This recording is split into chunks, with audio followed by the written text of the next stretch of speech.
আসসালামু আলাইকুম প্রিয় দর্শক, আমি আছি আপনাদের সাথে ডাক্তার মনিরুল ইসলাম। আমরা অনেকেই বড়শি দিয়ে মাছ ধরি। বড়শি দিয়ে মাছ ধরা অনেকেরই একটি নেশা, আবার অনেকেরই পেশা।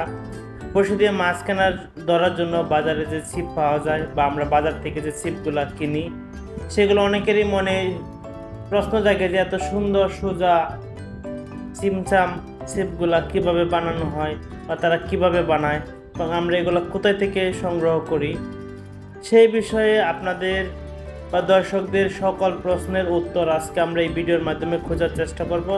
চলুন আমরা ছিপ উৎপাদনের প্রক্রিয়াটি দেখি এবং বিস্তারিত জানি। প্রথমেই বাঁশগুলা, বাংলাদেশের বেশিরভাগ বাঁশগুলা গাজীপুর অঞ্চলের বর্মি থেকে সংগ্রহ করা হয়। বর্মি থেকে সংগ্রহ করার পর এই বাঁশগুলা চলে আসে কিশোরগঞ্জ জেলার করিমগঞ্জ উপজেলার সাকুয়া নামক গ্রামে। সেখান থেকে বিভিন্ন আকার ও আকৃতি অনুযায়ী কেটে নেওয়া হয়। কেটে নেওয়ার পর বাঁশগুলা গোড়ার দিকের অংশগুলো লাঠি হিসেবে ব্যবহার করা হয়।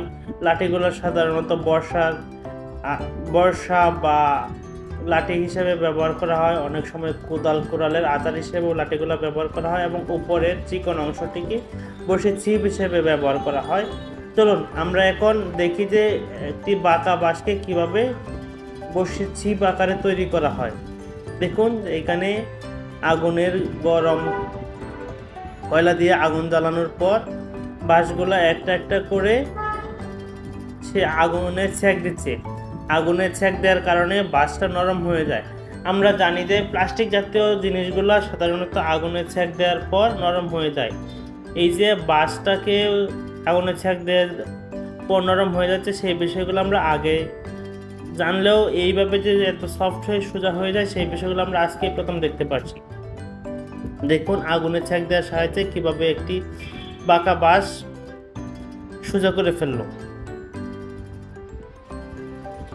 দেখুন কিভাবে আগুনে হিট দিচ্ছে। এই যে এইভাবে কাটার পর এইভাবে সোজা করে বাঁশগুলা রাখা হয়। তারপর সেখান থেকে এনে আমরা পুরা প্রসেসটি এখন সরাসরি দেখব। চলুন আমরা পুরা এরিয়াটি ঘুরে দেখি এবং আমরা পুরো ভিডিও দেখি। আপনারা যারা আমার চ্যানেলে নতুন এসেছেন, রেগুলার ভিডিও পেতে সাবস্ক্রাইব বাটনটি ক্লিক করুন। ধন্যবাদ আমাদের সাথে থাকার জন্য। পুরো ভিডিওটি দেখতে থাকুন।